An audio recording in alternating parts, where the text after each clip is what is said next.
Olha só, ele que pediu para vocês baterem palma, não faz isso não, gente. Bobagem. Olha só, chegue para frente, por gentileza. Todo mundo que vai pular um banco se for possível, uma cadeira, uma fileira. Chega, eu quero vocês pertinho de mim, está frio, eu sou carioca. Eu não gosto de frio. Isso, puxa, que ajuda magnífica. Se você puder, aí atrás, chega para cá um pouquinho.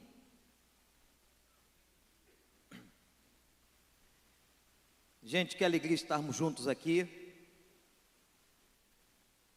Isso, muito obrigado. Que igreja abençoada, boa, obediente. Hã? Só comigo? Olha, eu estava falando para o Ribamar, pastor Ribamar, ontem, hoje, como Deus nos abençoou ontem, não é? E eu tenho louvado a Deus, eu tenho dito isso a vocês, porque existe uma possibilidade ao longo dos anos da gente perceber a evolução de uma igreja, né? E eu tenho percebido o crescimento dos irmãos, não no sentido, não estou me referindo agora exatamente a um sentido numérico da igreja, mas eu estou me referindo a um sentido de maturidade. Maturidade é uma conquista, maturidade é fundamental. É claro que nenhum de nós que está aqui, chegou onde deveria chegar. Tem alguém aqui que já acha que alcançou o que tinha que ser alcançado? Eu tenho certeza que não. Mas o que é que o apóstolo Paulo nos ensina? Esquecendo-me das coisas que para trás ficam, eu prossigo para aquelas que estão adiante de mim pelo prêmio da soberana vocação de Deus em Cristo Jesus. Então nós todos que estamos aqui, nós estamos num processo evolutivo no mundo espiritual. E eu quero desafiar você a que você não perca essa meta de vida pessoal, que você não retroaja, que você não desça um degrau. A nossa vida, gente, cada dia nós temos que andar um pouquinho mais. Eu comparo a vida cristã como se nós estivéssemos subindo uma escada. Então todo dia eu subo um degrau, eu estou num patamar sempre acima e nunca abaixo da escada. E assim nós vamos caminhando em direção ao Senhor, ao alvo pelo prêmio da soberana vocação de Deus. Então que Deus possa santificar essa igreja, que Deus possa abençoar essa igreja. E quando eu falo a igreja, não estou falando de uma instituição, de um registro governamental. Eu estou falando do povo de Deus aqui, da sua vida, da sua família. Eu estou falando de você, que Deus abençoe a sua vida e que vocês, constituídos igreja neste lugar, sejam bênção para a glória de Deus. Vocês estão em 2013 com o objetivo de buscar aquilo que é impossível. E ontem nós vimos o que aconteceu com a vida de Jairo. E hoje eu quero usar um exemplo do Velho Testamento. Quero convidar você a abrir a sua Bíblia e deixar a sua Bíblia aberta. Vamos aprender com a palavra, porque é a palavra de Deus que o transforma, é a palavra de Deus que muda o coração da gente. 2 Reis, capítulo 4. Eu ontem anunciei que eu iria falar quando Deus faz o impossível na nossa escassez, quando temos pouco. Você está ouvindo o pastor começar a falar, e a liderança começando a falar sobre comprar uma propriedade. Isso assusta a gente, assusta mesmo, porque tudo que diz respeito a dinheiro mexe com a gente. Vocês sabem que tem pessoas, eu conheço histórias no Brasil, de gente que foi embora de uma igreja, porque aquela igreja decidiu comprar uma propriedade e construir um templo. Foram embora simplesmente pelo fato de não querer assumir uma responsabilidade diante de Deus. Não é esse tipo de gente que Deus quer. Não é esse tipo de gente com quem Deus conta. Mas eu sei que numa hora como essa, a gente fica pensando, mas Senhor, como é que vai ser? Você pensa logo no seu salário, não é? Você pensa logo na tua conta bancária e diz assim, mas eu não tenho, como é que eu vou ajudar a minha igreja a comprar uma propriedade nos Estados Unidos, na cidade de São Francisco, num dos estados mais ricos, ou o mais rico de toda a América? Como que nós vamos fazer isso? Como é que nós vamos assumir esse desafio? Quem é que assina embaixo? Gente, eu quero dizer uma coisa a vocês. Vocês só vão assinar embaixo desta promissória pela fé. Não há outra maneira. Não pensem que vocês vão ter o dinheiro todo. Não terão. Deus vai permitir e deixar que vocês vão galgando cada dia um passo de fé. Foi como a história da vida de Abraão. mas eu quero desafiá-los: não temam, creiam somente. Continue andando, continuem pela fé. Se o chamado, se a voz vem do alto, se a voz vem de Deus, Deus vos honrará e dará condições para vocês terem o triunfo. Imaginem, o maior triunfo e a maior alegria nossa não foi todo o processo da construção, a compra do terreno, escolha do terreno, escavar aquele terreno cheio de problemas. Não foi nós colocarmos os alicerces.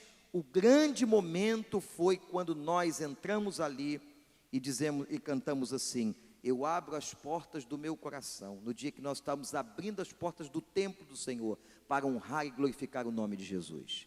Foi uma grande celebração, e deu um sentido tremendo de vitória a todos nós. Aquela igreja, a minha igreja ficou mais forte, o meu povo ficou mais firme, porque eles viram Deus fazer algo que aos nossos olhos era impossível. Uma dentre as mulheres dos filhos dos profetas chamou a Eliseu, dizendo: meu marido, teu servo, morreu. E tu sabes que o teu servo temia o Senhor. Agora acaba de chegar o credor para levar-me os meus 2 filhos para serem escravos. Perguntou-lhe Eliseu: que te hei de fazer? Dize-me o que tens em casa. E ela disse: tua serva não tem nada em casa. Olha o que ela afirma: a tua serva não tem nada, senão uma botija de azeite. Disse-lhe ele: vai, pede emprestada vasilhas a todos os teus vizinhos, vasilhas vazias e não poucas. Depois entra e fecha a porta sobre ti e sobre teus filhos, deita o azeite em todas essas vasilhas e põe à parte a que estiver cheia. Então ela se apartou dele, depois fechada a porta sobre si e sobre seus filhos, estes lhe chegavam as vasilhas e elas enchia. Cheias que foram as vasilhas, disse a seu filho: chega-me ainda uma vasilha. Mas ele respondeu: não há mais vasilha nenhuma. Então o azeite parou. Veio ela, pois, e o fez saber ao homem de Deus. E disse-lhe ele: vai, vende o azeite e paga a tua dívida, e tu e teus filhos vivei do resto. Que o Espírito de Deus nos abençoe nessa passagem linda, em nome de Jesus. Gente, que texto! Deixa a Bíblia aberta. Se tiver uma caneta, se quiser anotar no seu iPhone, no seu iPad, no seu qualquer coisa, pode anotar. Essa história é magnífica. O que é que você tem em casa? É o tema da nossa reflexão. O que é que você tem em casa? Irmãos, esse texto é o texto de uma mulher que afirmou, ela disse, está aí no texto: eu não tenho nada em casa. A afirmação daquela mulher é categórica: eu não tenho nada na minha casa. Vejam a visão que ela tinha, pastores, irmãos, sobre ela mesma, sobre a sua família, sobre a sua casa. Ela disse o que, igreja? Eu não tenho nada em casa. Repitam comigo essa frase: eu não tenho nada em casa. Havia nela uma visão de vazio. Havia nela uma visão de que ela estava completa e absolutamente pobre. Mas eu quero mostrar aos irmãos que essa mulher que afirmou que não tinha nada em casa, ela tinha na verdade 4 coisas. Anote-as. Primeiro, o que é que essa mulher tinha, pastor? O que é que esta mulher tinha? Primeira coisa que ela tinha, anote aí: esta mulher tinha uma crise. Ela tinha uma crise, pastor Daniel, das mais graves, dentro da sua própria casa. Se não, vejamos, o marido morreu. Naquela época, as mulheres não trabalhavam como nos dias de hoje. A viuvez era um dos piores problemas do Velho Testamento e do Novo Testamento. Vocês se lembram quando Jesus Cristo vai se referir às viúvas? Quando os apóstolos, as cartas do Novo Testamento, mandam que nós cuidemos, o que aqueles que são servos do Senhor cuidem das viúvas. Aquela mulher havia perdido o seu marido e o pior, aquele marido deixou dívidas. Você já pensou o que é isso? Você perdeu o marido, você ficou só, e agora você está com uma carteira de dívidas. Algumas mulheres teriam vontade de matar o marido de novo. O marido morreu, me deixou sozinha, me abandonou, me deixou com 2 filhos e me deixou pobre. Perdeu um marido. Agora diz a palavra que os credores, as pessoas a quem aquele marido devia, foram até a casa daquela mulher e a lei permitia um direito. Qual era o direito? Que em troca da dívida, aquele credor poderia levar o filho daquela família. Gente, que coisa terrível, imagina isso. Imagina uma coisa dessa, você perdeu o marido, você ficou com uma carteira de dívida e agora você corre o risco de perder as coisas mais preciosas que Deus te deu, os seus filhos. Tem alguma coisa, gente, mais preciosa que Deus dá a uma família do que os seus filhos? Não tem dinheiro, não tem nada disso. Os filhos são herança do Senhor. Olha que coisa linda. Você pensa que é o dinheiro, que é a conta bancária, que é o trabalho, que é o talão de cheque, que é a roupa, que é o carro, que é a casa. Não, a herança maior da vida de um crente são os filhos que o Senhor nos deu. Herança do Senhor são os filhos do Senhor. Aqueles que o Senhor colocou na tua aljava. E aquela mulher agora correu o risco. Eu imagino, gente, como psicólogo, a saúde emocional daquela mulher. Como aquela mulher estava? Aquela mulher devia estar cheia de ferida por dentro. Ela estava sofrendo uma perda por causa do marido. Ela estava sofrendo por causa de toda a situação da dívida. Quem é que não tem uma dívida, que tem um bom caráter?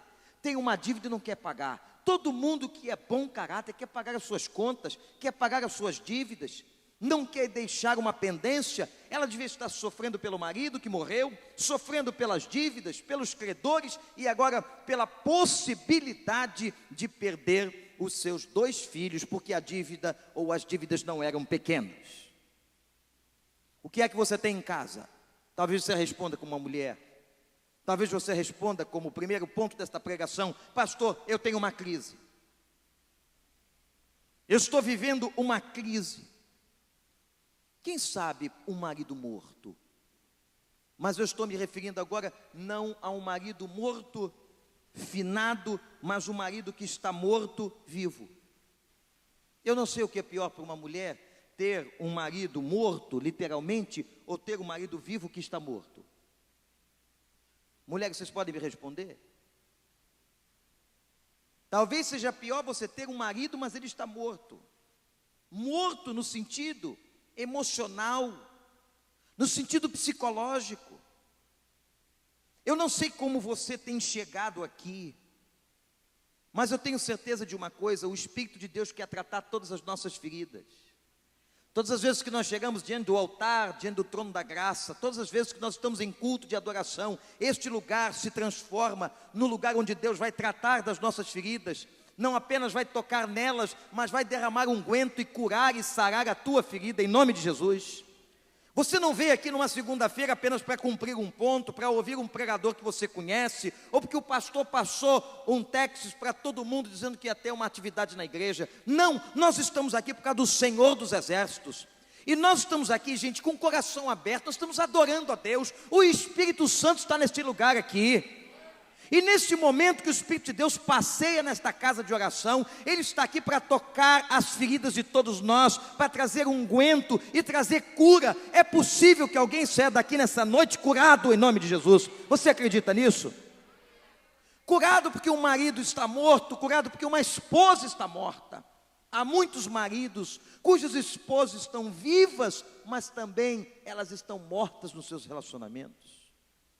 Maridos e esposas mortos ou filho. Eu me lembro que recentemente, gente, nós estamos enfrentando no Brasil uma epidemia de crack. Essa droga avassaladora, agora estão misturando a maconha ao crack para viciar mais rápido o menino. Eu não sei se vocês viram aquela cena dramática daqueles dependentes de crack correndo pela Avenida Brasil. Aquela cena chocou, impactou o mundo.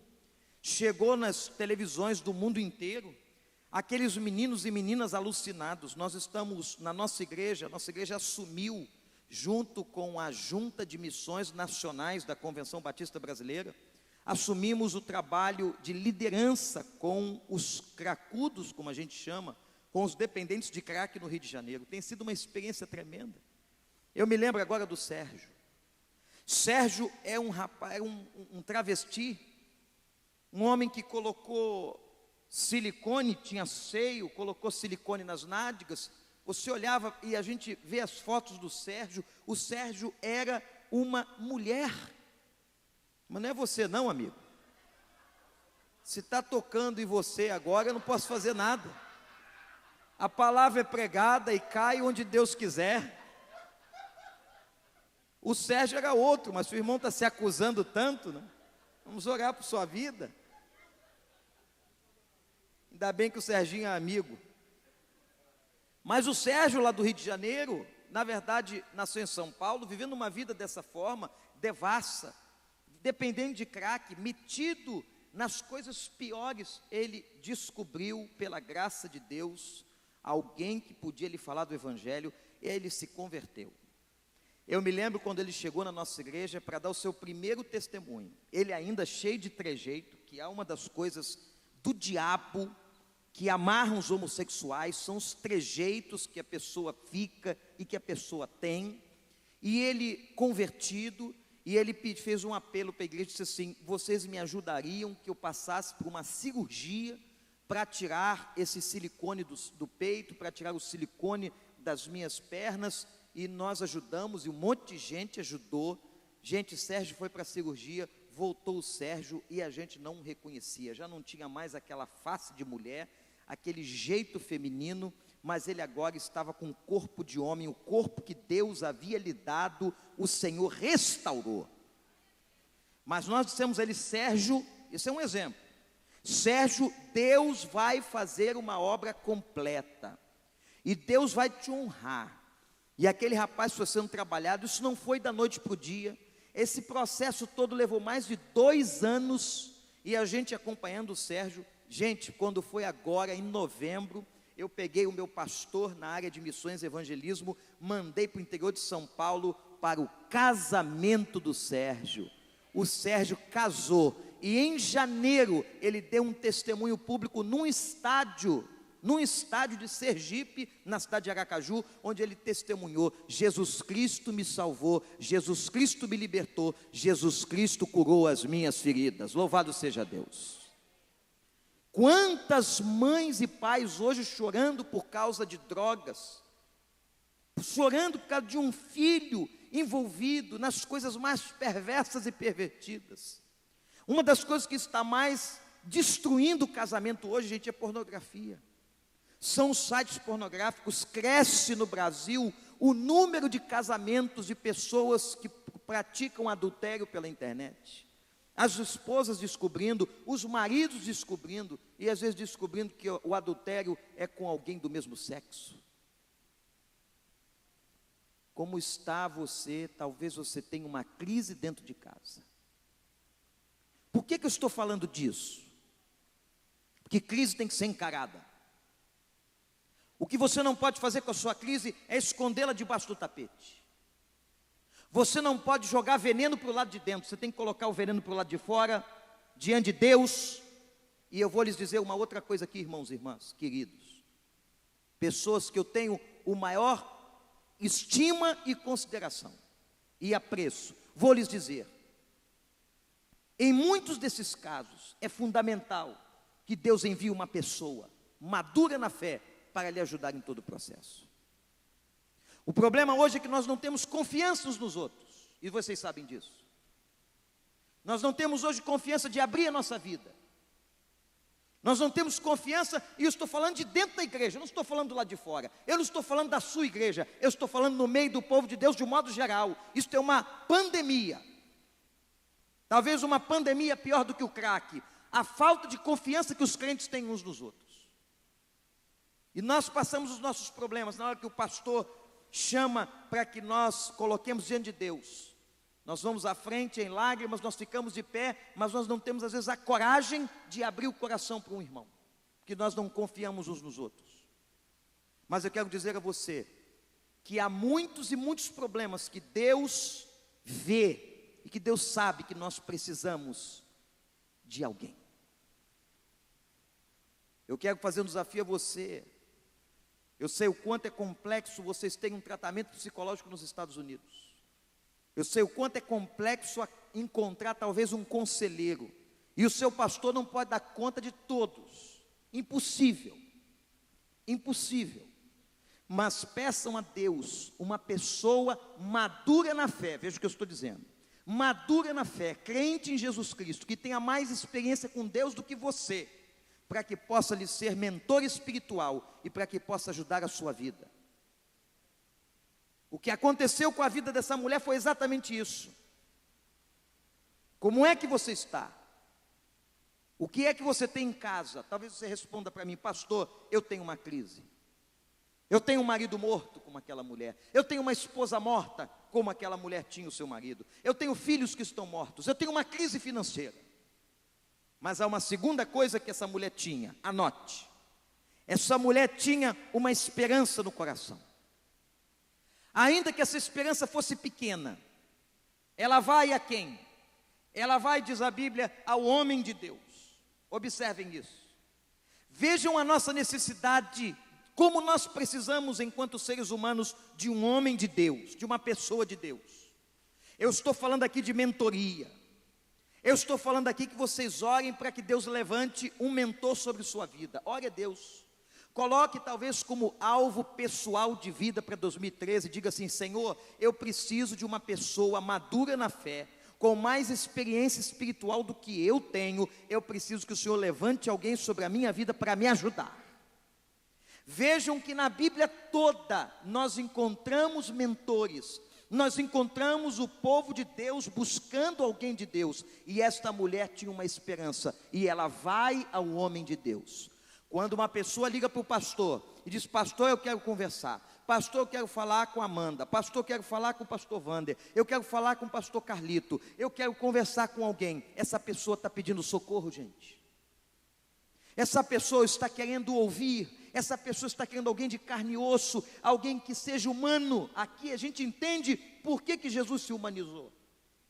Por que é que Jesus se fez carne? Ele se fez carne para estar entre nós e ser um de nós e compreender as nossas dores. Jesus compreende todas as nossas dores porque Ele foi humano. Ele foi 100% humano e Ele foi 100% divino. Mas porque Ele foi humano, Ele sentiu dor. Ele teve sede, ele pediu água à mulher samaritana, ele se cansa, ele chora, ele tem momentos de emoção, porque ele era humano, e porque ele foi humano, ele pode entender você. Eu posso criar alguma coisa, mas eu não sou a coisa. Olha que coisa linda. Deus criou o homem, mas ele se faz homem, para sentir a dor do homem, compreender o homem, coisa maravilhosa, louvado seja o nome do Senhor.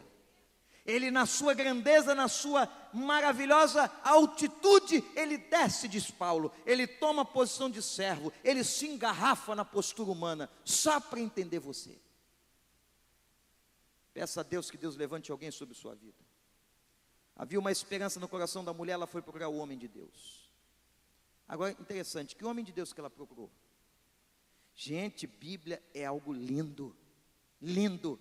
Estudar a Bíblia é fantástico e fundamental. Vocês leram em algum momento que esse marido, o homem desta mulher, era discípulo de profeta. Por que que quando ele morre, ela vai procurar o profeta? Certamente por causa do testemunho do seu marido. Olha que coisa linda, homens que estão aqui. Como o seu testemunho vai impactar sua esposa? Como o seu testemunho, mulher, vai impactar o seu marido?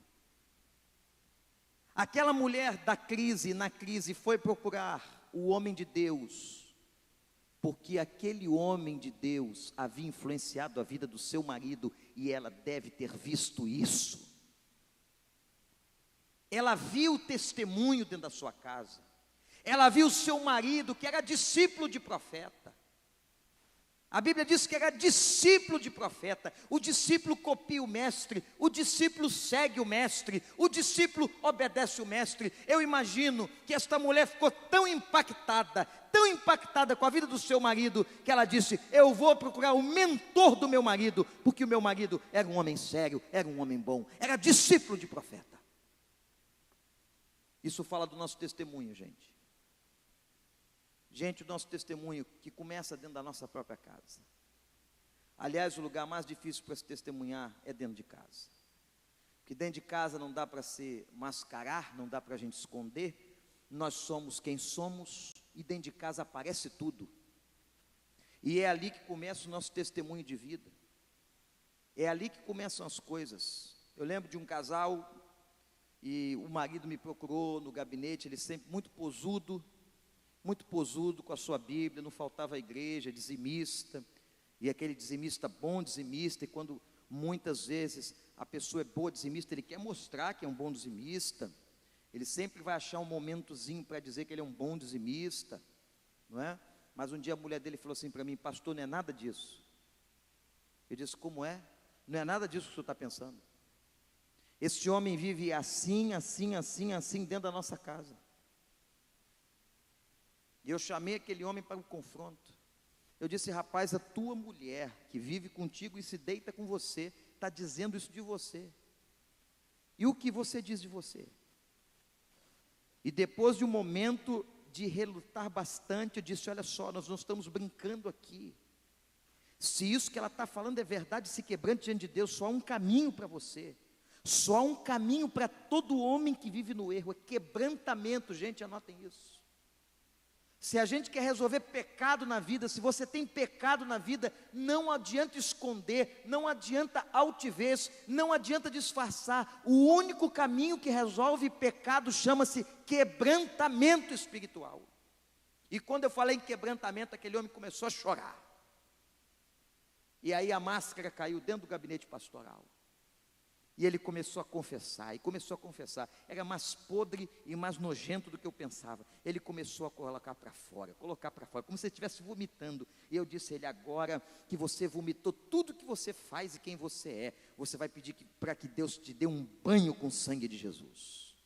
Você tem que ser lavado agora, mas não sou eu que vou te lavar, não é a água que te lava, quem vai te lavar agora é o sangue do Cordeiro. Entra debaixo do portal de sangue. E ele começou a pedir misericórdia a Deus, misericórdia. Sabe o que Deus fez, gente? Deus restaurou aquela relação. Deus restaurou, você acredita nisso?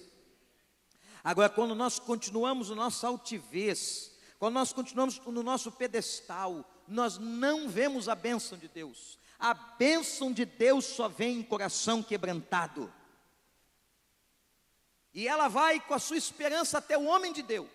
Tudo isso eu estou falando para identificar o homem de Deus. E ela foi a ele, um grito em direção a Deus, um grito em direção ao céu, um grito pelo impossível. Porque o que ela estava vivendo era impossível. Ela não tinha dinheiro, Sérgio, para pagar a dívida. O marido estava morto. A sociedade naquela época era uma sociedade pobre e passavam fome. O que estava diante da mulher era impossível. Mas quando ela vai ao homem de Deus, quando ela vai murmurar diante do homem de Deus, havia um fio de esperança no coração. E quando você tem um fio ainda, um fio sequer de esperança, Deus vai honrar a sua fé. Ainda que esse fio seja tênue, ainda que esse fio seja pequeno, Deus vai honrar a tua fé. Amém, gente? Então está olhando para o texto aí? Primeira coisa que esta mulher tinha, o que era? Ela tinha uma crise. Segunda coisa que esta mulher tinha, ela tinha uma. Terceira coisa que ela tinha, nada. Ela tinha nada. O profeta perguntou assim para ela: o que você tem em casa? O que ela responde? É como se fosse assim: eu não tenho nada. Ela deve ter feito uma varredura na casa, na mente. Foi na despensa, foi no quarto, foi na cozinha, foi na sala. Eu não tenho nada. Aquela mulher não tinha nada. Devia ter vendido tudo que era possível para matar a fome da família, dos seus filhos. Ela diz assim: ah, me lembrei, eu tenho uma botija de azeite. E aqui começa um dos momentos mais interessantes da história. Por que que ela tinha azeite? Por que que o azeite está aqui? O que é o azeite? Azeite é produto da oliveira. Azeite é produto da azeitona. O azeite só é possível quando você prensa a azeitona.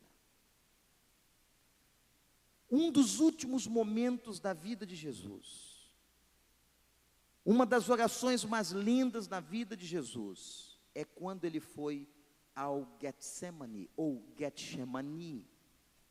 Você sabe o que significa Getsemani? Lugar de prensar azeitona.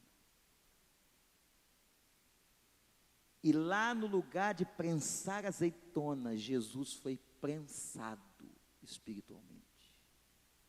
A Bíblia diz que o seu espírito se agitou tanto que ele chegou a suar gotas de sangue.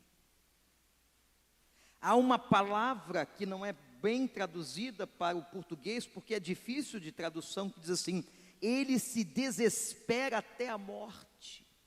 Ele tem uma tristeza tão profunda que vai até o fundo da alma, um sentimento de morte. Ele entra numa agonia de espírito. Por que que ele entra na agonia de espírito? Porque ele sabe que depois dali ele vai ser preso, ele vai ser morto, e morte de cruz, aquela morte violenta que todos nós conhecemos, que todos nós já temos conhecimento, ele é prensado. Mas, meus irmãos, que coisa linda, é na prensa de Jesus que tem óleo, e sem unção não há óleo. O óleo de Deus é a unção do Espírito. Jesus precisou ser prensado para que viesse o Santo Espírito de Deus sobre nós. A mulher então, ela vai ter azeite na sua casa. Por que que ela tinha azeite em casa? O primeiro azeite, quando se prensava azeitona, quando se ia para o lugar da prensa da azeitona, o primeiro azeite era dedicado ao templo, usado no templo. Êxodo 30 e o Salmo 133 dizem que quando se prensava as azeitonas, a primícia do azeite ia para o templo, e a segunda parte do azeite era usada onde? Para que se usava azeite em casa, gente? Para se ter luz. Não é para botar na cozinha, na comida. Era para se acender a luz. Sabe o que significa isso? Que o pouco que aquela mulher tinha era um pouco de azeite para trazer luz na sua casa, que já estava em trevas. Aquela mulher não enxergava o valor do pouco que tinha, porque ela disse assim: eu não tenho nada, um pouco de azeite. Ela não sabia o valor. Ela não entendeu o valor e não entendeu uma coisa. Olhem para mim agora, porque aqui está o centro da moral de todo esse texto. Que o pouco nas mãos de Deus é muito. Quando nós entregamos aquilo que achamos que é pouco nas mãos do Senhor, isso se transforma em muito para a glória do seu nome. Talvez você diga: pastor, eu tenho muito pouco, eu sou muito pouco, eu tenho muito pouco dinheiro no banco, eu tenho muito poucos talentos, esta igreja tem uma reserva muito pequena, é muito pouco, não dá para construir nada. Eu quero dizer a você, a única coisa que Deus quer é que nós coloquemos o pouco nas mãos dEle. Coloca o pouco nas mãos de Deus, e Deus vai multiplicar a tua vida.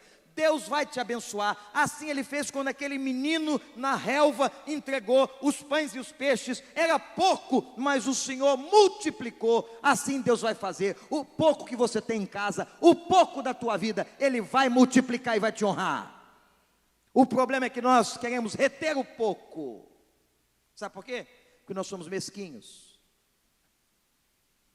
Tem gente que não dá o dízimo que diz assim, eu ganho pouco. Não é por isso não.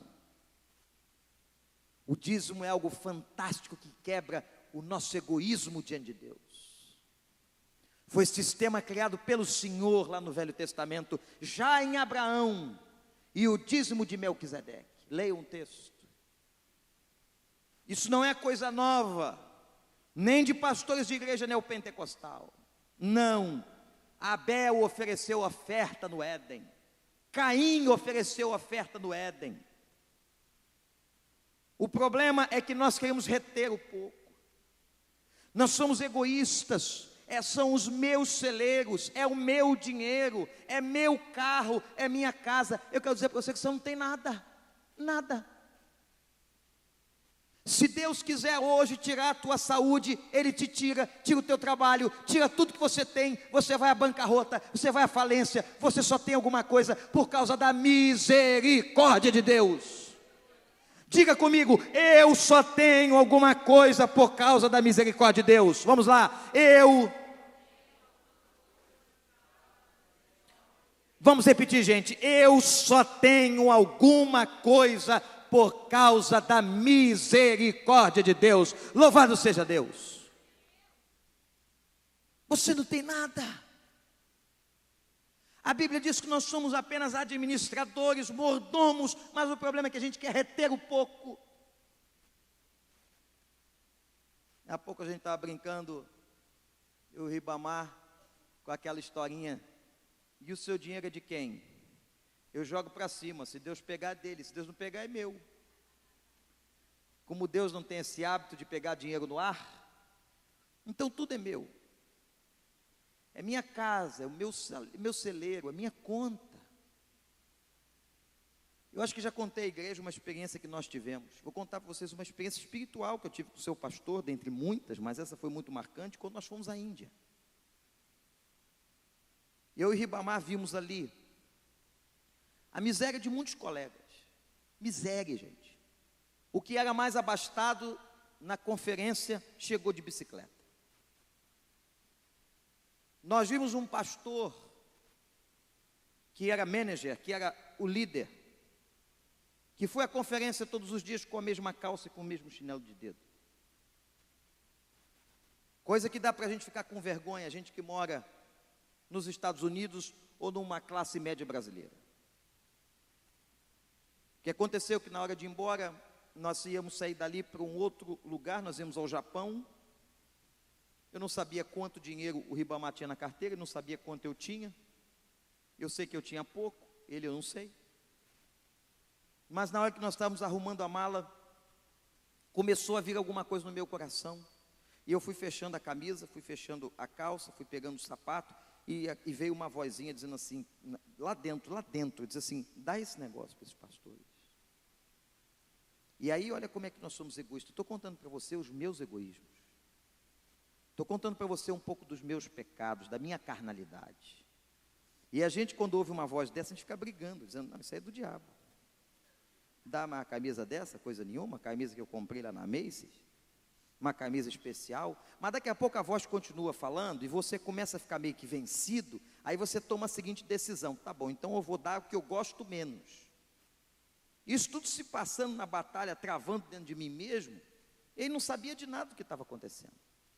E Deus dizendo assim, não, eu não quero que você dê o que você gosta menos, eu quero que você dê a que você gosta mais. Dá que é mais importante.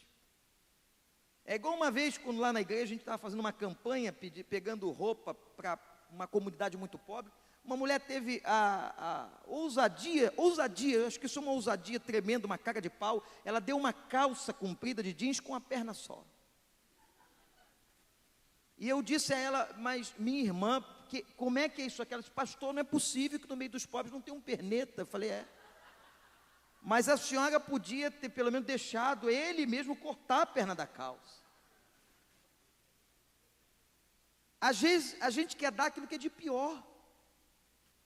É a nossa mesquinhez, nós somos mesquinhos. E aí quando eu fiz a minha trouxinha, depois que a vozinha me venceu, falei com ele, disse, eu estou fazendo a mesma coisa. Eu não sabia que estava fazendo. Eu não sabia que ele também estava separando algumas roupas para dar para os pastores. A gente fez uma trouxa. e com roupa minha, com roupa dele, mas a vozinha, aquela vozinha terrível veio de novo. Aquela vozinha disse assim, dá dinheiro. Eu falei, dinheiro não. Eu já dei roupa aqui, dá dinheiro. E, gente, foi interessante que vieram valores. Não sei se você se lembra, mas era coisa de 270 e poucos dólares que veio na minha cabeça. Não tinha muito mais, tinha uns 400 para ir depois ao Japão e voltar.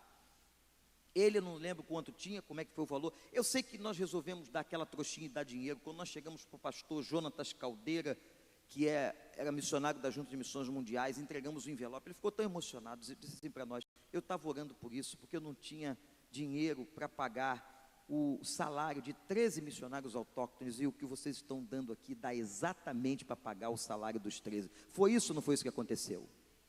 Na casa do missionário. Isso é coincidência? Isso é coisa de Deus. Mas, gente, se nós ficamos retendo o que é pouco, a gente fica retendo o que é pouco. Ontem eu estava contando aqui aquela história, a Amanda até disse que eu não completei a história toda, quando eu falei que faltava R$1,5 milhão de reais para a gente acabar a construção do templo, e eu fui na casa dos irmãos, lembram disso? Fui na casa dos irmãos, eu não sei se eu disse que foi, e fui pegar emprestado. Eles não doaram não, eu fui pegar emprestado dinheiro, você tem quanto para emprestar? Quanto? E a gente conseguiu ter R$1,5 milhão emprestado e a gente foi pagando. Mas o interessante é que na minha lista, olha como é que nós somos, aqueles nomes, veio o nome de todo mundo que tinha dinheiro, mas apareceu um cara lá, ele é membro da igreja, é um homem de Deus, é um daqueles homens de oração, evangelista, aquele cara que você quer ter na igreja, 200 dele, não é? É o Ademir. Eu posso falar o nome dele com a boca cheia, porque gente de Deus e coisa boa a gente tem que proclamar nos cantos da terra. O Ademir é um escuro, um escurinho, né? Aquela gente que muitas vezes no Brasil a turma tem preconceito. Ele é motorista da Colurbe, motorista do caminhão de lixo, e é motorista porque foi promovido. Você imagina o que ele conquistou? Ele mora numa favela. Uma favela que foi construída nas cercanias do Recreio. E aí o Ademir chegou para mim e disse assim, pastor, eu quero participar disso aí. Eu falei, como assim? Eu quero participar, pastor. Eu não tenho muito dinheiro não, mas eu fiz umas economias que eu ia comprar um carrinho. Gente, foi assim. Eu ia comprar um carrinho, mas Deus tocou no meu coração na madrugada, pastor, em oração. E eu queria participar disso aí, pastor, o senhor pode aceitar? E eu briguei com ele, falei, não. Depois o Espírito de Deus veio, você está louco? Quem faz a minha obra é gente de coração, é viúva pobre. Jesus disse que aquela viúva deu no gasofilácio muito mais do que aqueles fariseus que colocaram dinheiro. Eu fiquei com vergonha. Chamei o Ademir de novo, Ademir, vem cá. Perdoa, irmão. Perdoa, cara. Você pode dar até R$1, mas se você quer ajudar, quem sou eu para rejeitar a oferta de alguém? E eu disse, Ademir, quanto é que é? Ele disse assim, pastor, eu juntei esse dinheiro a vida toda. É todo o fruto do meu trabalho. Sabe o que eu me lembrei? Ele estava dando tudo que tinha. E eu me lembrei que um dos que haviam emprestado disse assim para mim, pastor, eu tenho um dinheiro aí que eu não vou fazer nada com ele mesmo. Ele é tão rico, tem tanta grana. Eu disse assim, quanto é esse dinheiro que o senhor não...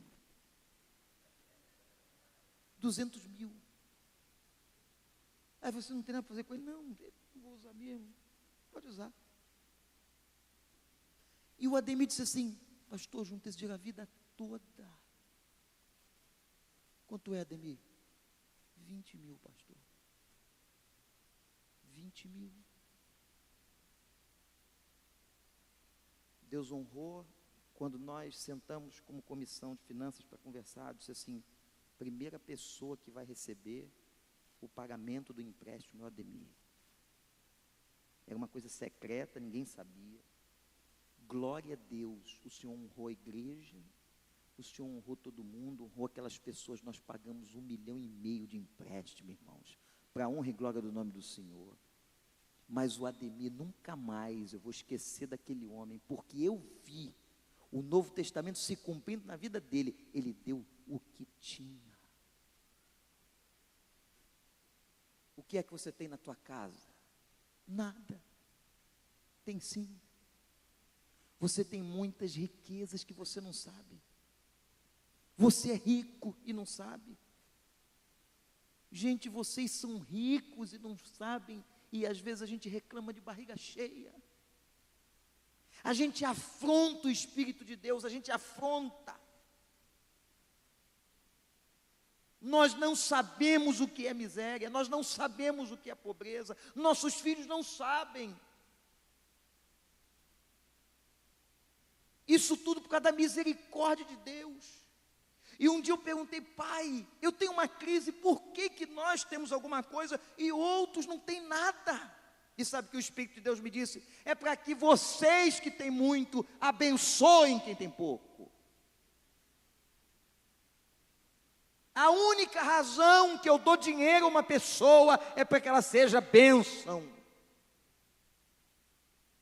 Mas tem pessoas que acham que a única razão que tem para ter dinheiro é acumular dinheiro. Não desfrutam do dinheiro, não gozam do dinheiro, como os ciganos. Há uma tradição na cultura cigana. Eu estive na Romênia, a Romênia tem 5 milhões de ciganos. E uma das culturas romenas é perpetuar a riqueza para outras gerações. Sabe o que eles fazem? Eles pegam 100, 200, 300 mil dólares e permanecem com aquele dinheiro para as outras gerações, mas eles moram em tendas, não trocam de roupa, não tomam banho, e sabe qual é a cultura de muitos deles? Pedintes na rua. Mas mantendo a cultura de transferir fortunas. Para quê? Vocês sabem por que as pirâmides foram construídas? Para que se guardasse ali os bens dos faraós, na crença de que um dia os faraós voltassem a viver. Por isso eles eram embalsamados, por isso eles colocavam um bálsamo que ninguém sabe o que é. Ninguém sabe embalsamar um corpo como os egípcios há 3.000 anos atrás. E quando a ciência descobriu, a arqueologia descobriu o túmulo de Tutankhamon. Tutankhamon foi um jovem faraó que morreu cedo, e diz que foi um dos mais pobres. Tiraram fortunas e fortunas daquela pirâmide. Eu conheci o tesouro de Tutankhamon, porque está no Museu do Cairo, no Egito. Tem muita gente construindo pirâmides. E sabe qual é o nosso problema? Nós, pobres, é que a nossa pirâmide está vazia. E a gente fica guardando quinquilharia. Eu conheço famílias brigando por casa velha. Casa velha. A família se arrebentou, a família se dividiu lá no Brasil, estão brigando por causa de uma meia-água, como a gente chama. Estão brigando por causa de um carro velho, se arrebentam por causa de um carro velho. Isso é a mesquinharia humana. O que é que você tem na sua casa? Quando você for perguntado por alguém, o que é que você tem na sua casa, nunca fale como essa mulher, mas diga o seguinte: eu sou rico pela misericórdia de Deus.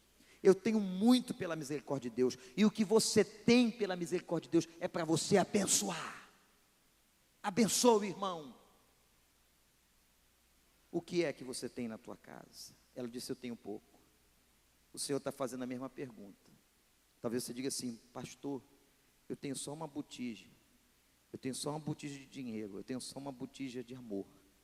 Eu tenho só uma botija de paz. Eu tenho só uma botija de esperança, de alegria. Eu quero dizer a você: coloca essa botija com um pouquinho nas mãos dele e ele vai transformar. A quarta coisa que essa mulher tinha. Quem é que está anotando? Me ajuda aí. A primeira, ela tinha uma crise. Segundo, ela tinha uma esperança. Terceiro, ela tinha nada. Ela tinha uma botija de azeite. O quarto, ela tinha obediência. É muito interessante quando uma pessoa não tem nada, mas é obediente. E olha que coisa linda. Agora é uma lição para a igreja, gente. É uma lição para a igreja das mais profundas. Olha o que o homem de Deus disse: vai pela vizinhança e vai pedir botija aos vizinhos. Você vai pegar quantas botijas vocês puderem. Ela manda os 2 meninos saírem pela porta dos vizinhos, dizer: você tem uma botija para me dar? Me empresta a sua botija, me dá uma botija. E eles levam aquelas botijas. Agora, observem o que Deus me deu aqui. Deus me deu essa visão do texto, que eu achei tão linda, tão profunda, eu quero deixar com vocês. A quantidade de botijas daquela família foi exatamente proporcional ao nível de relacionamento que eles tinham com os outros. Eles só conseguiram botijas de quem quis emprestar, de quem era amigo. Sabe outra lição que nós temos aqui desse texto lindo? Como os nossos relacionamentos são importantes. Como é importante você cultivar bons relacionamentos. Porque você vai precisar de botijas e amanhã você não vai ter. Tem gente que é péssima em relacionamento dentro da igreja, briga por qualquer coisa, está sempre reclamando, e briga lá no estacionamento, e briga na cantina, e briga no culto, e vive brigando. Sabe por quê? O problema não está do lado de fora, o problema está do lado de dentro. Quando você vê um briguento na igreja, tenha certeza que ali está um estado patológico. Quando uma pessoa vive em confusão, em conflito, o tempo todo, essa pessoa está precisando de tratamento, de celebrando a recuperação. Porque às vezes são calos dentro da igreja, são mensageiros do inferno. Existem pessoas que quando chegam perto de nós, nos dão alegria, não é? Tem gente que só de estar perto traz alegria. A minha mãe preta esteve aqui recentemente, Edmeia. Quando ela chega lá na igreja, nós somos tão ligados, é uma empatia espiritual que nós temos um com o outro. Ela chega no gabinete, ela: meu filho, como é que você está? E a gente conversa. Quando ela chega na igreja, eu me sinto tão bem. É aquela pessoa que transmite aquela empatia espiritual. Mas tem gente que chega e se diz assim: misericórdia, cruz credo. Parece encosto. Pede para Deus tirar esses encostos da tua vida. Gente, igreja tem que ser lugar de saúde. Você só vai ter botija se você tiver bom relacionamento. Anota isso no teu coração. Dá outro sermão aqui, pastor Ribamar, depois você prega. Dá outro sermão aqui. Aquela família só teve a quantidade de botijas porque se dava bem com os vizinhos. Como são importantes os nossos relacionamentos.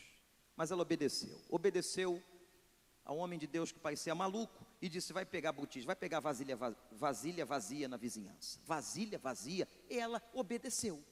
Aqui está a virtude desta mulher: obedecer a Deus. Irmãos, anotem uma coisa no coração de vocês: sem obediência a Deus não há vitória. Quando você vê uma vida cheia de derrota, emperrada, tenha certeza que no fundo tem desobediência e pecado. Mas aquela mulher obedeceu. Agora ela traz as botijas e o profeta diz assim: agora você pega o pouquinho de azeite que você disse que não era nada, nas mãos de Deus vai ser muito, e vai enchendo. Ela foi enchendo, ela foi enchendo. Quando é que o azeite parou? Quando, gente? Quando acabaram as botijas. A bênção de Deus é grande para nós. Deus só para de abençoar quando as nossas botijas acabam, quando a nossa fé é pequena. Se eles tivessem mais botijas, teriam mais azeite. O azeite de Deus não cessa. Aleluia. O azeite de Deus não cessa. Anote isso aí: o azeite de Deus não cessa. Repete, igreja: o azeite de Deus não cessa. Acabam as minhas botijas, mas o azeite de Deus não cessa. E foi tanto azeite, foi tanto azeite, foi tanto azeite. Toda a casa precisava de azeite para quê? Para iluminar, para trazer luz. Que ela conseguiu vender o azeite para as famílias, para as pessoas, e ela pagou toda a dívida. E o profeta disse para ela assim: olha que azeitada foi. Pagou a dívida e o profeta disse assim: agora vai viver do resto. Foi uma indústria de azeite. Era azeite mais, sabe por quê? Porque o Senhor é capaz de nos dar muito mais além daquilo que pedimos ou pensamos. O Senhor é fiel, o Senhor derrama azeite mesmo. O problema é que são as nossas botijas, botijas pequenas, botijas tímidas, botijas com pouca fé. Coloca a tua botija para Deus e diz: Senhor, enche de azeite. Que Deus enche de azeite a sua vida, a vida da sua família e a vida dessa igreja, que o milagre vai vir. Coloque as botijas diante de Deus e o azeite se multiplicará, porque o pouco nas mãos de Deus é muito. Agora, não esquece de uma lição que tem aqui: pouca botija, pouco azeite. Muita botija, vem muito azeite. E não esquece de uma coisa: aquilo que parece pouco, nas mãos de Deus é muito. O azeite de Deus, eu quero terminar com essa frase: o azeite de Deus só cessa na incredulidade. Enquanto a gente crê, enquanto formos obedientes, vai ter azeite em casa. As 4 coisas que aquela mulher tinha, quem se lembra, vamos repetir. Primeiro, ela tinha uma crise. Segundo, ela tinha uma esperança. Terceiro, ela tinha uma botija com um pouco de azeite. Quarto, ela tinha obediência. Você quer ter a multiplicação do azeite da tua vida? Você diz assim: eu tenho um pouquinho, Senhor. Não diz isso não. Diz: Pai, eu tenho isso aqui tudo, eu entrego nas tuas mãos, multiplica. Vamos orar. Eu não sei qual foi a área da sua vida que o Espírito de Deus tocou. Talvez um pensamento mesquinho. Talvez você esteja dizendo: pastor, até agora aos meus olhos eu não tinha nada como aquela mulher, mas eu descubro que eu tenho um pouquinho, e eu quero dar um pouquinho para Deus. Eu quero dar um pouquinho para Deus. Deus está pedindo tudo. Coloca tudo nas minhas mãos que eu vou multiplicar, eu vou abençoar. Eu queria que nessa noite a gente fizesse um exercício de libertação aqui. Vamos ficar todos de pé. E agora eu queria que você, em oração com Deus, em uma reflexão, você se lembrasse agora de tudo que você tem, desde que você saiu lá do Brasil,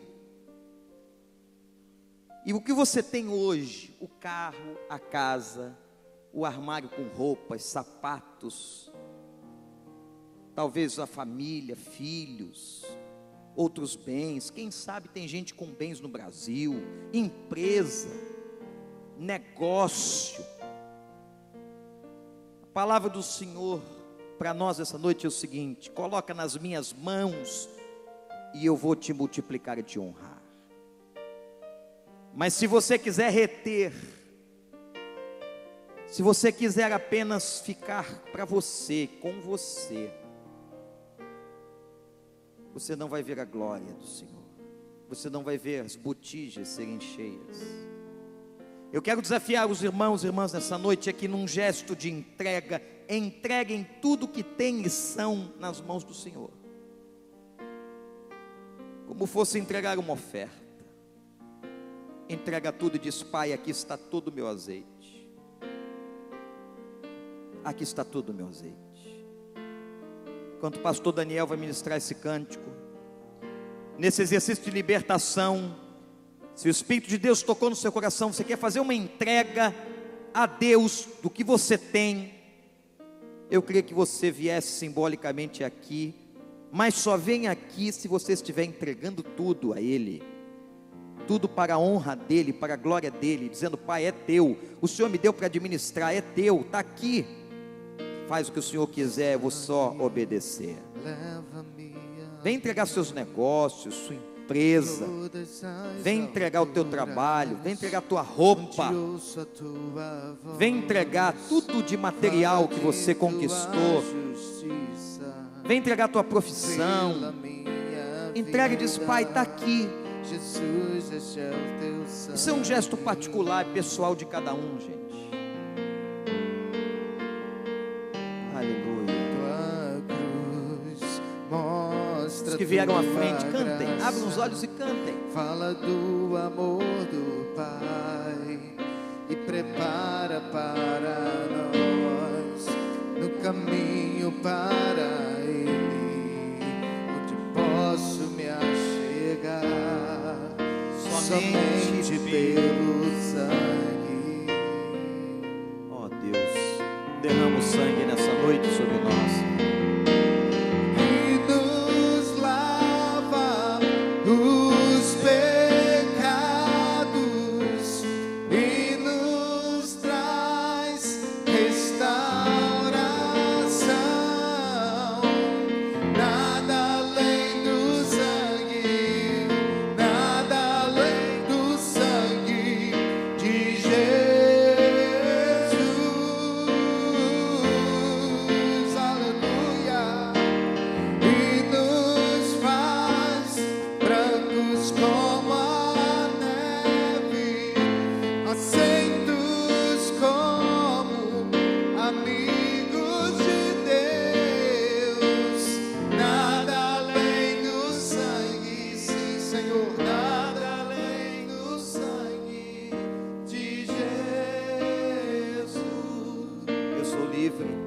Pai, me liberta das coisas materiais. Eu sou livre. Sim, nós somos livres. Sou livre.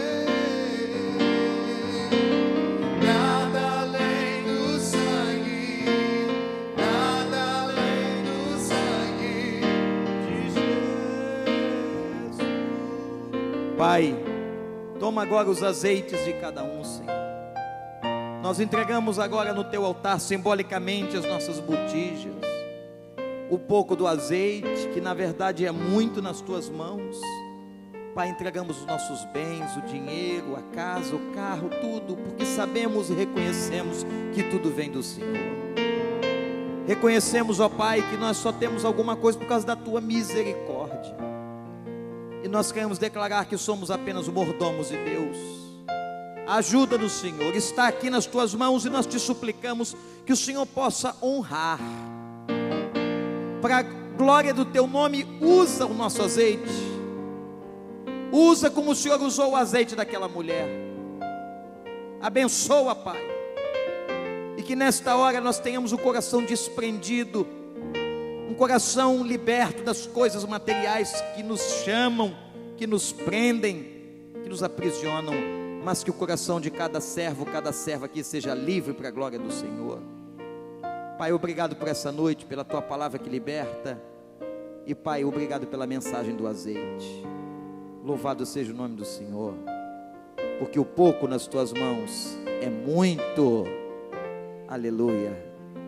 Em nome de Jesus, ouve o nosso clamor. Amém. Amém. Fiquem de pé, irmãos. Eu quero só dizer uma última coisa que o Espírito me traz ao coração dessa palavra. Essa mulher foi uma bênção na vida de todas as famílias onde o azeite foi parar. Porque o azeite, pastor Ribamar, pode vir aqui. O azeite serviu para iluminar a casa de todo mundo. E ela vendeu, foi muito azeite. Que bom quando você pega as suas coisas, para que as suas coisas sejam bênção na vida de outro, seja uma bênção na vida dos seus irmãos, na vida da sua igreja, e Deus vai honrar o coração desprendido. A Ele toda a honra, toda a glória e todo louvor. Você pode aplaudir o Senhor? Você pode voltar para o seu lugar.